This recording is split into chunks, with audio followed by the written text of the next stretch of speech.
Gostaria de saber, uma pergunta retórica: há quantos anos você foi salvo? Há quantos anos você desfruta dessa graça de Deus por você? Ou há quantos anos você é membro de alguma igreja, ou pelo menos frequenta alguma igreja, mesmo que não tenha se tornado um membro específico dessa igreja? Agora que você lembrou mais ou menos da sua história, a pergunta que eu tenho é a seguinte: pode haver diferença entre aquilo que você crê, a sua teologia, com aquilo que você vive, com a sua vida prática? É possível haver uma vida prática sem uma teologia? Ou é possível haver teologia sem vida prática? Bom, os irmãos já me conhecem, já sabem que eu vou um pouco direto ao ponto, né? E eu não quero aqui guardar nenhum segredo, mas o que nós veremos nessa manhã é justamente essa relação. Como que nós cristãos devemos viver a partir da teologia que nós temos. A sua teologia, ela determina a sua vida prática, e a sua vida prática, ela demonstra a sua teologia. Irmãos, a Bíblia, ela tem muito a nos ensinar sobre isso. E ela usa uma palavra que para nós, hoje em dia, virou um xingamento. Calma, que eu não vou chocar você com essa palavra, porque você provavelmente já falou essa palavra sobre alguém. Não precisa tampar os ouvidos dos seus filhos, tá? Que essa é uma palavra até corriqueira. Mas quando nós estamos falando sobre uma pessoa que não é verdadeira, nós a chamamos do quê? De um fariseu, em termos bíblicos.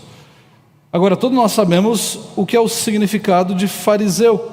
Fariseu é aquele que fala, mas não faz, aquele que finge viver de uma forma, mas vive de outra forma, e assim por diante. Eu acho que isso não é algo novo para ninguém.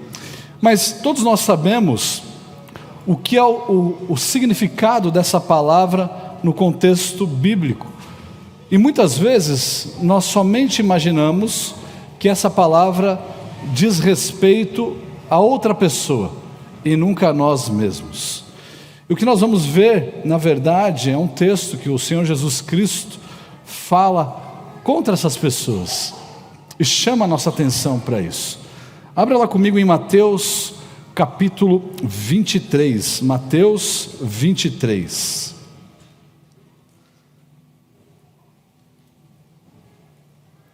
Veja o que o Senhor Jesus Cristo tinha a dizer a essas pessoas. A partir do versículo 1, Jesus diz assim: então falou Jesus às multidões e aos seus discípulos. Na cadeira de Moisés se assentaram os escribas e os fariseus. Fazei e guardai, pois tudo quanto eles vos disserem. Porém não vos imiteis nas suas obras, porque dizem e não fazem. Atam fardos pesados e difíceis de carregar, e os põem sobre os ombros dos homens. Entretanto, eles mesmos nem com o dedo querem movê-los. Praticam, porém, todas as suas obras com o fim de serem vistos dos homens, pois alargam os seus filactérios e alongam as suas franjas.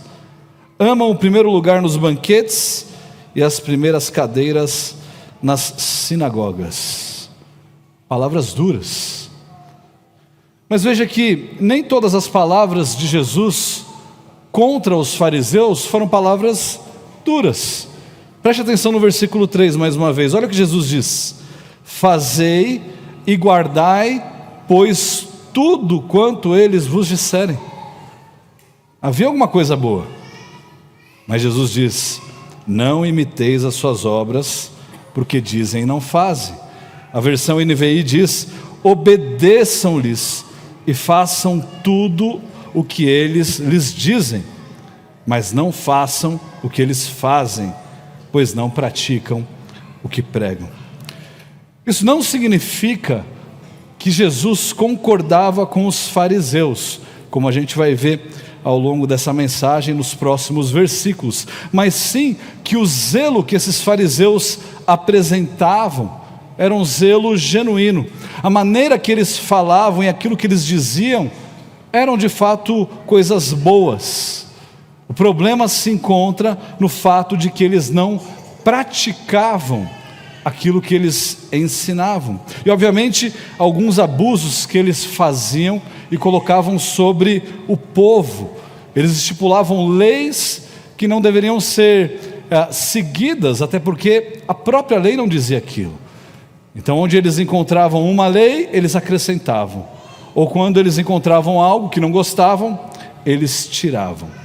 O que Jesus está fazendo aqui a essa altura é o mesmo que você talvez tenha falado para o seu filho, ou você ouviu do seu pai, ou de alguma outra pessoa. E se você teve um pai raiz, você já ouviu isso. O seu pai dizer para você assim: faça o que eu falo e não faça o que eu faço. Não se engane, isso não está certo, tá bom? Não é essa maneira que a gente tem que viver. O que Jesus está dizendo é que sim, os fariseus, quanto ao zelo deles, eles deveriam ser louvados, eles cumpriam a lei, estavam corretíssimos. O problema é que eles não praticavam justamente essa lei que eles tanto ensinavam. Irmãos, vocês se lembram do apóstolo Paulo quando ele foi preso e quando ele apresenta a sua defesa? Abre lá comigo em Atos capítulo 22, no versículo 3. Veja o que Paulo diz ali, Atos 22, 3.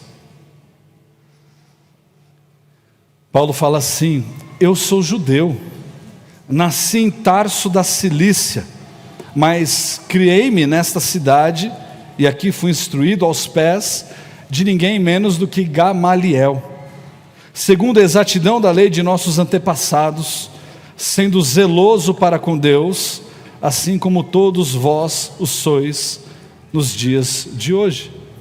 Paulo foi instruído aos pés do líder religioso, talvez o mais conhecido e o mais gabaritado líder religioso da sua época. As pessoas citam os escritos de Gamaliel até os dias de hoje, os ensinamentos de Gamaliel até os dias de hoje. Ainda em Filipenses capítulo 3, versículo 5, Paulo ele continua a apresentação da sua defesa, e ele fala assim: fui circuncidado ao 8º dia, segundo a lei, da linhagem de Israel, da tribo de Benjamim, hebreu de hebreus. Quanto à lei, o que ele era? Fariseu. Essa palavra que nós usamos hoje para denegrir a imagem do outro, era a palavra que era usada naquela época para falar: eu pertenço a Deus, eu sigo a Deus, na risca. Todas as vezes que eu olho para Paulo, leio as cartas, o testemunho de Paulo, pelo menos para mim, me vem aquela ideia de que Paulo era alguém bem estranho, muito diferentão, aquela pessoa assim que você fala: meu, tem alguma coisa errada com esse cara, ele é fora da caixinha, como é que pode ser? Eu imagino que a razão para isso seja justamente o fato dele ser um fariseu de fariseus. Ele era extremamente zeloso. No livro Peregrino, do pastor John Bunyan, ele dedica um capítulo inteiro nessa alegoria para falar sobre os falsos mestres. E o título desse capítulo é justamente esse: os falsos mestres. E lá, John Bunyan ele identifica um personagem como sendo um desses falsos mestres. E o nome que ele dá para esse personagem é Tagarela.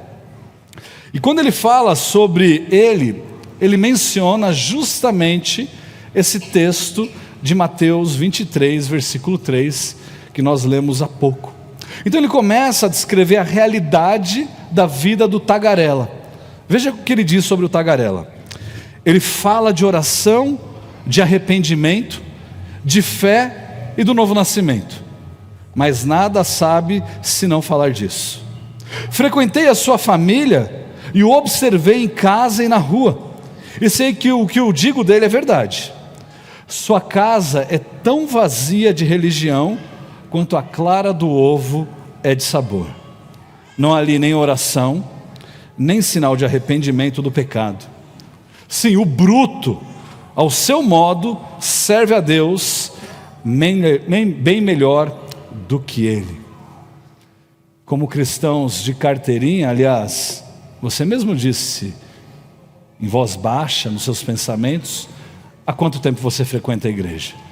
Há quanto tempo você foi salvo? Tagarela era assim também. Ele era bom de lábia, ele sabia muitas coisas, só faltava praticar. Ele sabe as respostas certas, ele fala bem, ele conhece as doutrinas. O único problema é que, como os fariseus, ele não as pratica. A fama do tagarela é conhecida em toda a região de onde ele mora, porque as suas ações falam mais alto do que a sua própria língua, do que a sua própria voz. E assim também eram os fariseus. Volte comigo lá para Mateus 23, agora no versículo 4. Vou ler aqui da versão NVI, que diz assim: eles atam fardos pesados e os colocam sobre os ombros dos homens, mas eles mesmos não estão dispostos a levantar um só dedo para movê-los. Tudo o que fazem é para serem vistos pelos homens. Eles fazem seus filactérios bem largos e as franjas das suas vestes bem longas. Gostam do lugar de honra nos banquetes e dos assentos mais importantes nas sinagogas. Talvez você tenha sido pego por essa palavrinha tão diferente, filactério. O que seria isso? Irmãos, os judeus, eles tinham uma prática de construir algumas caixinhas pequenininhas, que dentro dessas caixinhas você encontrava orações, que essas orações serviriam como um auxílio para um momento devocional no dia desse judeu. Ele amarrava essa caixinha pequenininha no seu antebraço esquerdo e também na sua testa. E agora você tem a figura completa do que Paulo está dizendo, ou do que Jesus está dizendo, de que os filactérios deles eram praticamente aquilo que nós chamamos hoje como aquele irmão que amarra uma melancia na cabeça. É praticamente isso que ele está dizendo. Ele tem um outdoor e está dizendo assim: olhe para mim, olhe como eu sou justo, olha como eu sou bom. E o que eles faziam com as franjas das suas vestes, era não só ter as franjas naquele manto que eles usavam, mas fazer com que essas franjas fossem do maior tamanho possível, para que as pessoas olhassem para eles e falassem: olha como eles seguem essas leis que são representadas por essas franjas. E essas franjas então elas eram amarradas nas bordas das roupas, e as pessoas andavam de lá para cá, evidenciando o seu zelo, evidenciando o quanto que elas amavam a Deus. Isso sem contar com o lugar de destaque que eles procuravam, que o próprio Jesus disse. Bom, mas quando Jesus fala um pouco mais sobre eles, aquilo que já está ruim fica ainda pior. E a descrição toda, você pode checar depois, a partir, ou ali no versículo 10 para frente, e essa fica como a sua lição de casa. Mas o que nós vemos é que as palavras de Jesus, para pessoas que agem como os fariseus, não são palavras doces, mas palavras pesadas. E aí você deve estar pensando: tudo bem, a coisa de fato é séria, a coisa está feia. Esses fariseus, de fato, eles pisavam na bola, e eles não teriam uma solução muito boa para eles. Mas a pergunta que eu faço para você é a seguinte: qual que é a diferença entre você e o fariseu? Aí você fala para mim assim: eu sou salvo, eu conheço a Cristo. E eu te retruco perguntando: você não está numa situação ainda pior do que a do fariseu então? Porque ao dizer que você vive como um cristão, você continua nas mesmas práticas pecaminosas de antes de você conhecer a Cristo. Você continua buscando demonstrar para o mundo aquilo que você não é. A sua fala é bonita, mas é a sua vida. Você consegue entender o ponto aqui? Eu não tenho dúvidas de que os fariseus eram falsos mestres. E os falsos mestres, segundo Paulo lá em Tito, eles tinham uma categoria ainda pior do que os pagãos. Eles não eram pessoas que apenas iriam para o inferno, que estariam longe de Cristo, mas eram pessoas que deveriam ser repudiadas no meio da igreja. E isso acontecia e aconteceu também com o tagarela. As suas palavras belas, como as dos fariseus, não eram representadas pelo seu viver. A sua vida era diferente daquilo que ele falava. O que ele fazia era desvalorizar a graça de Deus. Se um dia a misericórdia de Deus te encontrou, irmãos, houve transformação. E essa transformação não foi pequena, ela foi completa. Uma vez que nós somos salvos, as coisas mudam. As coisas não devem permanecer da maneira que elas eram. Nós não devemos mais lutar com os mesmos pecados da mesma maneira que nós lutávamos antes de Cristo, porque agora nós estamos livres. Foi isso que nós cantamos há pouco. E o ser produzido desse novo nascimento, que foi realizado pelo Espírito Santo de Deus, tomando conta da sua vida, é um ser completamente diferente daquele ser que andava no mundo e caminhava segundo o príncipe da potestade do ar. Irmãos, quando nós fomos salvos, quando nós somos redimidos, nós somos transformados. E nós não devemos viver mais à luz do mundo, mas viver à luz da palavra de Deus. O apóstolo Pedro nos ensina, na sua primeira carta, ainda no primeiro capítulo, que o novo nascimento, ele produz vida.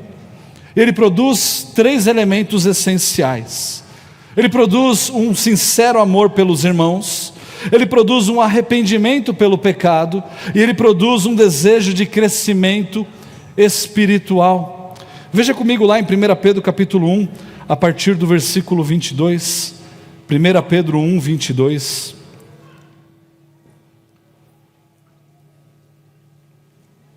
Pedro diz assim: tendo purificado a vossa alma pela vossa obediência à verdade, tendo em vista o amor fraternal não fingido, amai-vos de coração uns aos outros ardentemente, pois fostes regenerados, não de semente corruptível, mas de incorruptível, mediante a palavra de Deus, a qual vive e é permanente.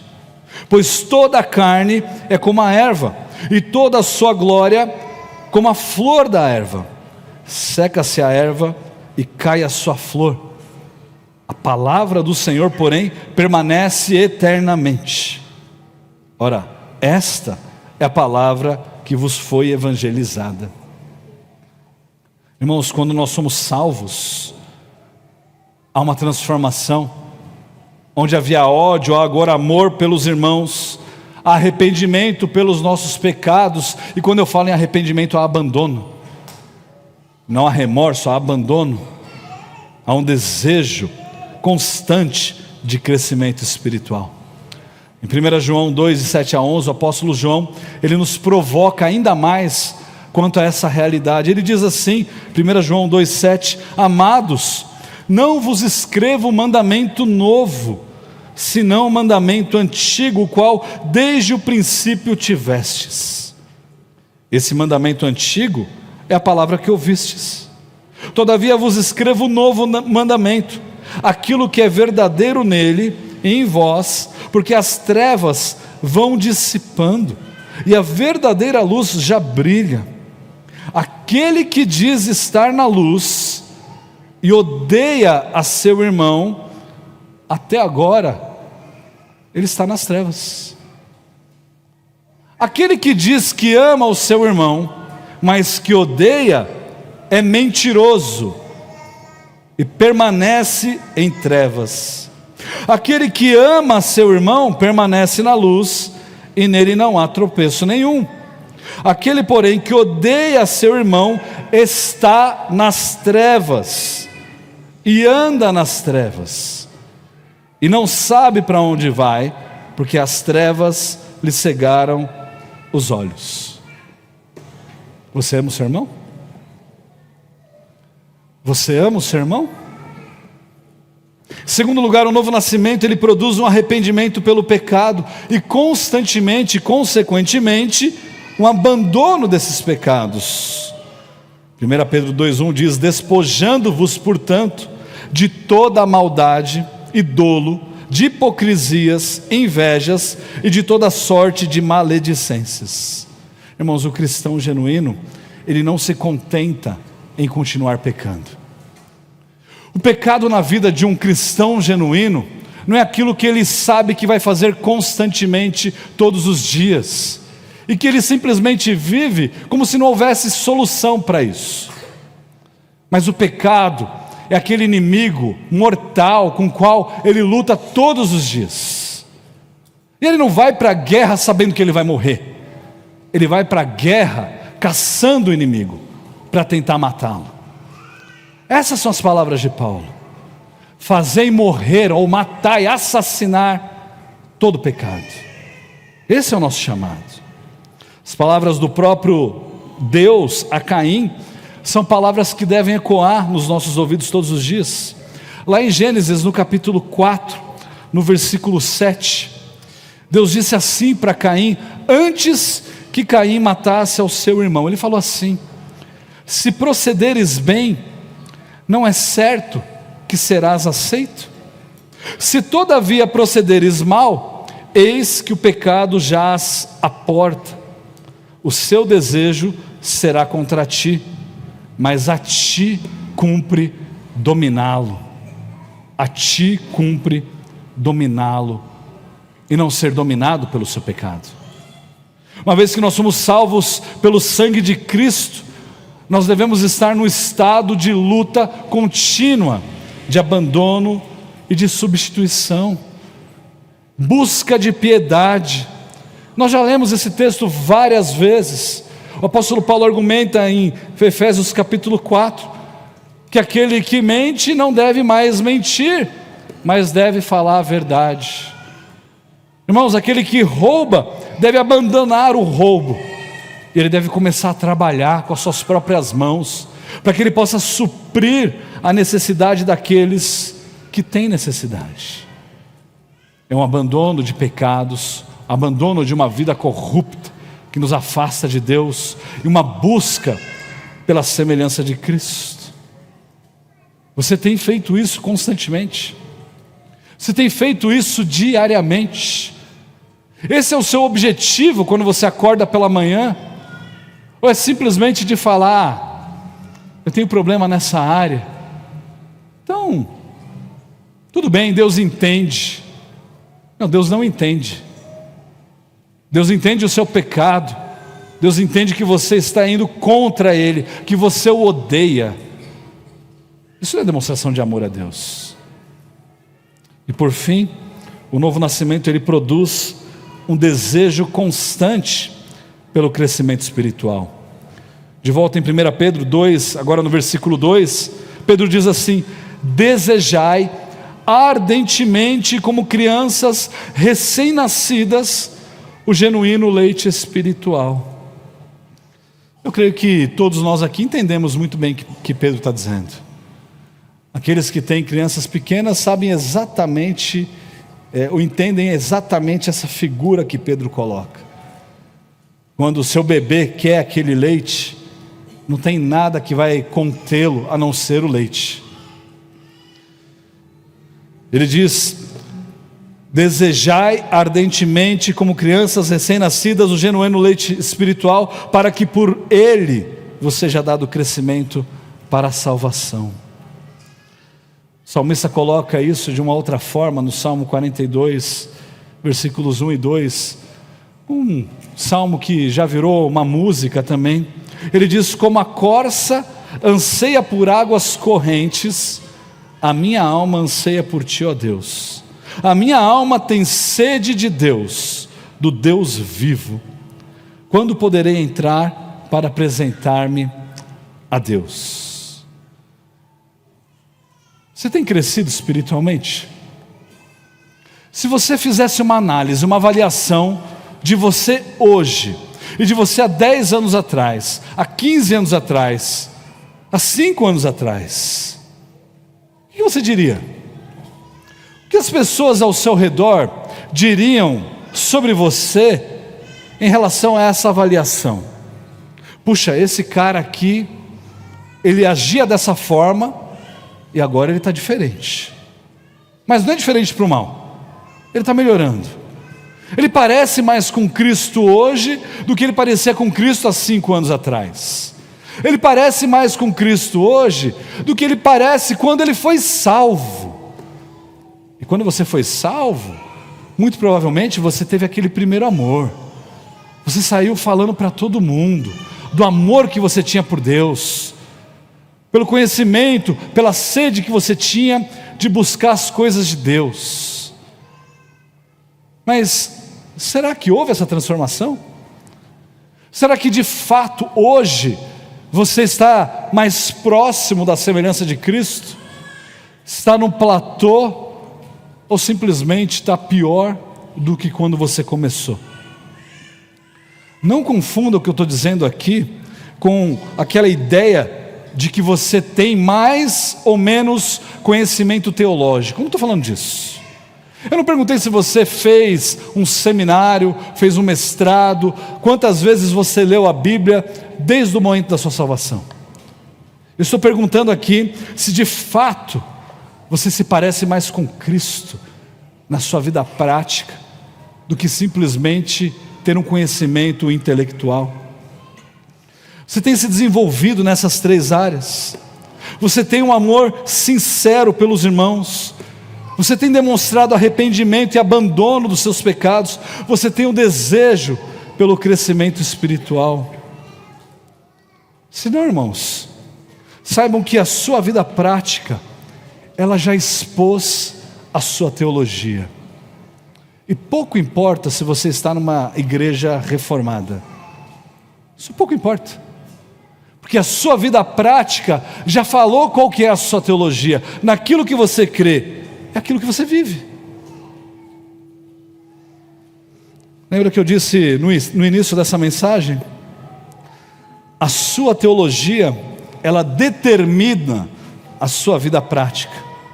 E a sua vida prática, ela demonstra aquilo que você crê, demonstra a sua teologia. Eu gostaria de encerrar com a leitura de mais um texto bem conhecido. É a parábola do nosso Senhor Jesus Cristo sobre o semeador, encontrada em Mateus capítulo 13. Abre lá comigo em Mateus 13, a partir do versículo 3.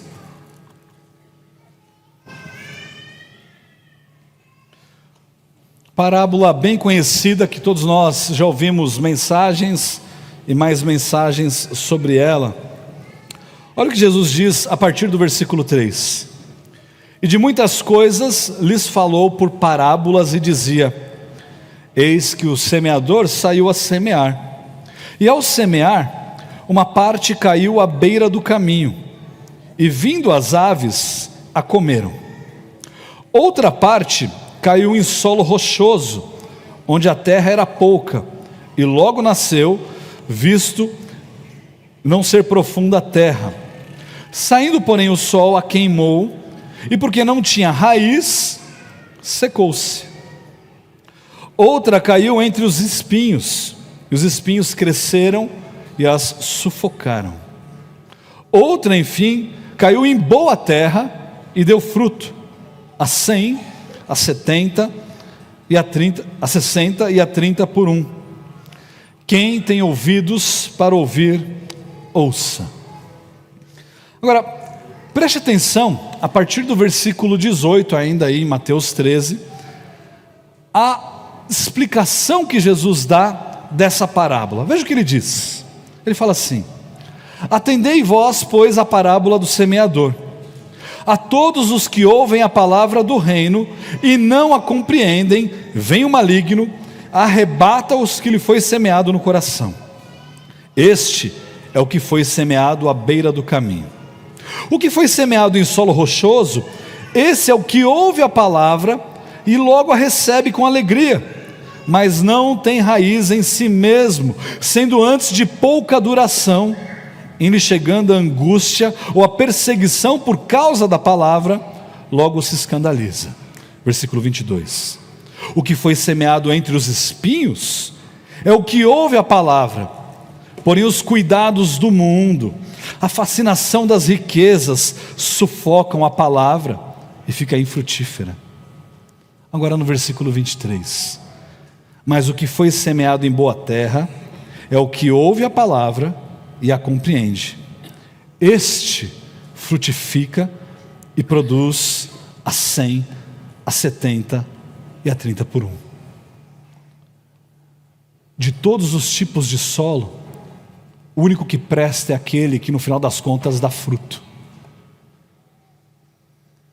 Irmãos, não há boa teologia que não esteja firmada em Cristo, em que Cristo não seja o centro. Não há boa teologia em que Cristo não é a raiz, e de onde tudo vai vir dele, os frutos virão dele. Não imagine você que você conseguirá produzir frutos se você não está enraizado em Cristo. Você precisa ir a Cristo, clamar por perdão, clamar por ajuda, clamar por esse Deus misericordioso. Irmãos, a boa teologia, ela deve gerar uma vida frutífera. E a pergunta que eu te faço é: quais são os seus frutos? Quais são os seus frutos? O que a sua boa teologia tem gerado?